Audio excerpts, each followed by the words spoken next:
All right, guys, we have blood on the streets today. Look at these altcoins down double digits, and the timeline is going crazy. A lot of people are saying altcoin season is canceled. It's going to be different this round. We might get a Bitcoin to rally a little bit more, but alts will not be making it. Meme coins, what a joke. They're worth nothing. You're not going to make a lot of money there.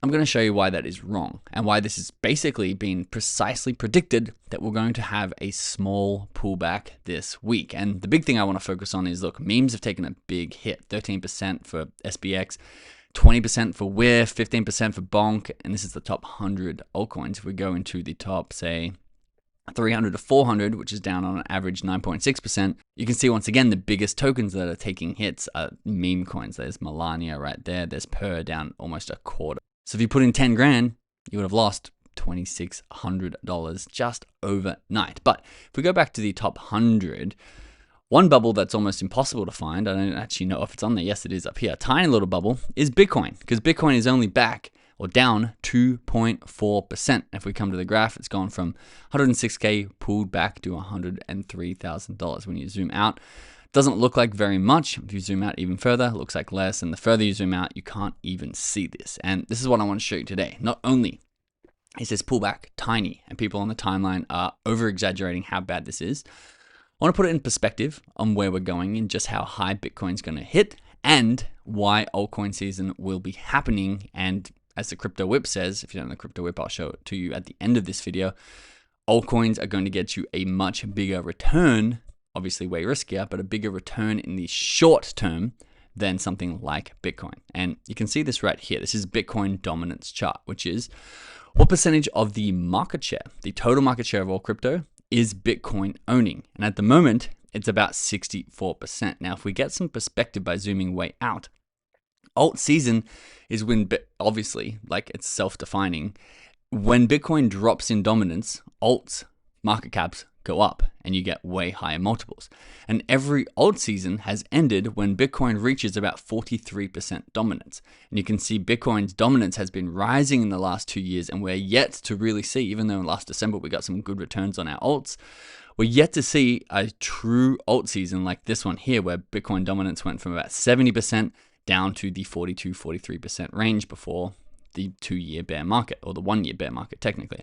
So we're still waiting for Bitcoin dominance to drop. It's at the moment still going up, even though Bitcoin's back today, it's back less than the altcoins, and therefore the dominance goes up. And you can see that in this Bitcoin to altcoin season graph. We've been looking at this graph this week on YouTube, and it's been sitting at about 18, but now it's even further towards the Bitcoin season because Bitcoin dominance continues to rise. But once altcoin season comes, well, we can print those 5, 10, 50, 100, sometimes even 1,000x returns if we know exactly what to invest in and when.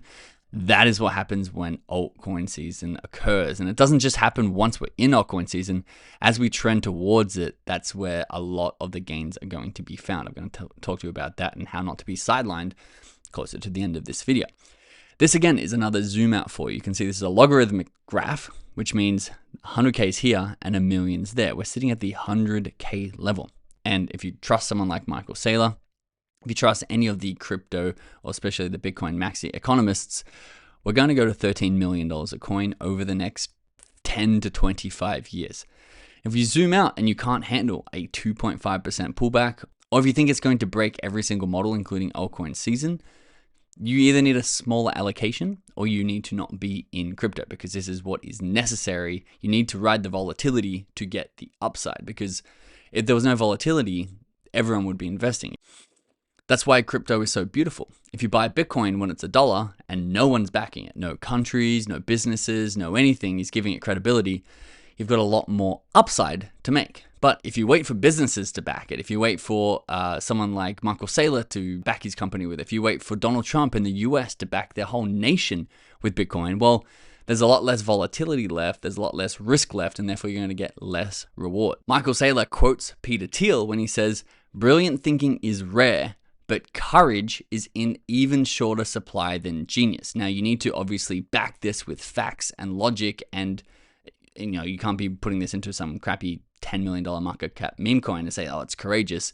It needs to actually be grounded in something. But Michael Saylor is saying the most courageous people when it comes to Bitcoin are the ones who are going to make the most money. CZ, the founder of BNB, tweeted this out on December 17, 2020, when Bitcoin was priced at about $3,000. He says, waiting for the new headline, Bitcoin crashes from $101,000 to $85,000. If you guys remember, just 5 years later, which is this year, that is exactly what happens. He then put out this very interesting tweet, which was in this year, Feb 26, 2025.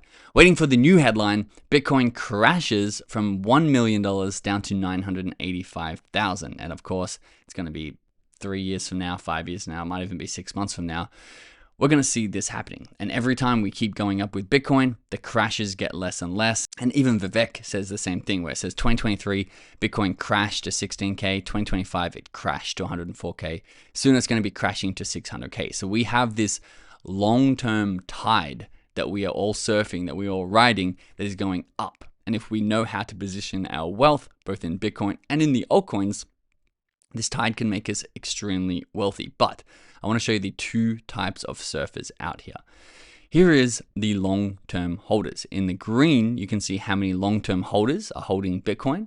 And in the yellow, you can see the price of Bitcoin. And the most fascinating thing when I saw this graph was every time Bitcoin price spikes to the top, the long-term holders actually go down. And the more the price pulls back, the more long-term holders actually stack Bitcoin. So they're literally buying low, selling high. If you have a look at the short-term holders, it's the inverse. Oh, I shouldn't have zoomed in there. Let me zoom back out for you.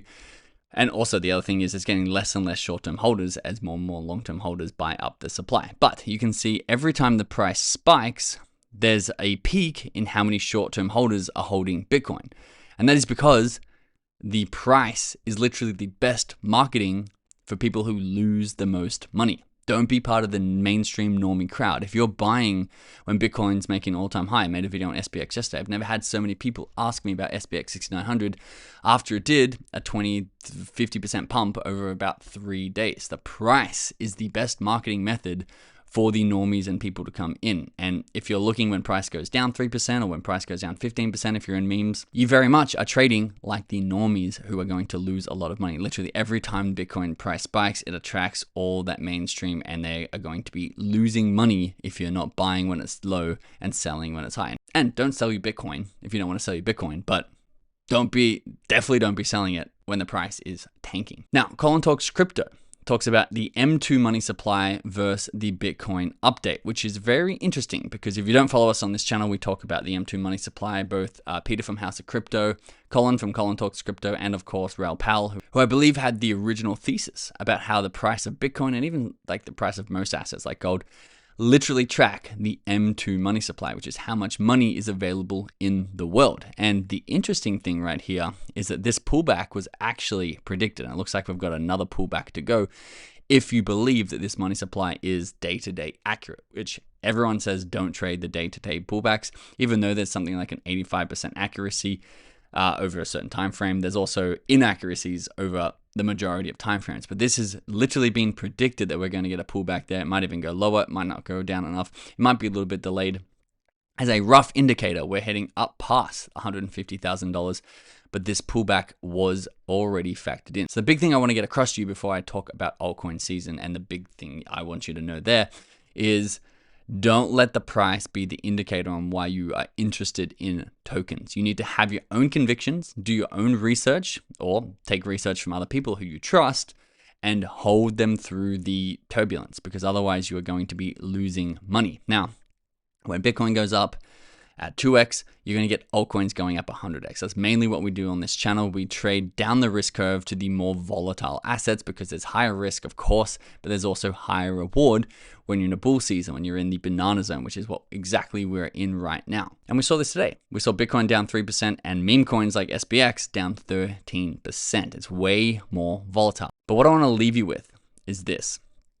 Not only is alt season coming, it's going to be crazy fast because it only takes one alt season for us to 50 to 100x our portfolios, and it's going to happen in a flash. And when people are screaming buy, normally the time to sell. When people are screaming sell, normally the time to buy. Have a look at this tweet. He said Doge went from a $900 million market cap to $100 billion in 3 months.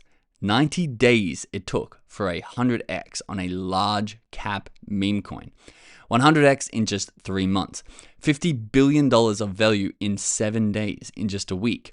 What if SPX 6900 doubles that? Would you be prepared? Guys, this thing comes in a flash. In a week, $50 billion is added.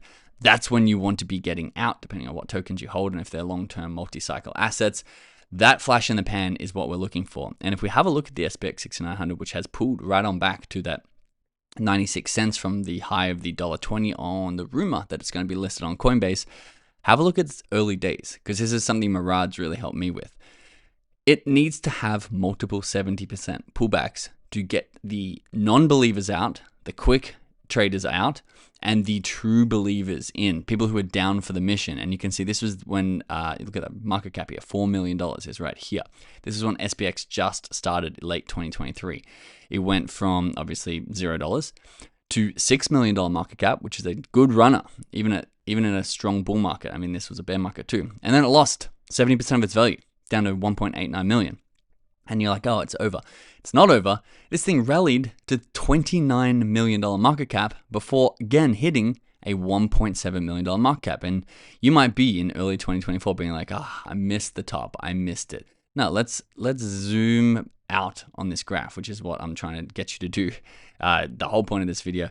It once again rallied, almost hit the 28 mil market cap and fell back down to $7 million. And if you want to zoom in on any of your favorite tokens, including Doge, you'll see this pattern repeating itself, because have a look how flat those bumps got once the real market took over, and it accelerated all the way up to $1 billion market cap, hit 1.5 billion, and now it's bouncing around back at the $1 billion level.